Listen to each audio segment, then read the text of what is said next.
ஆறு நீ காது மூடணும்.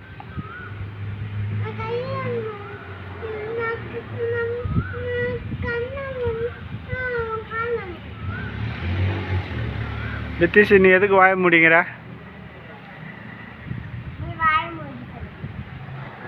கெட்டதை பேசக்கூடாது, அதனால நான் வாய முடிங்கிறேன்.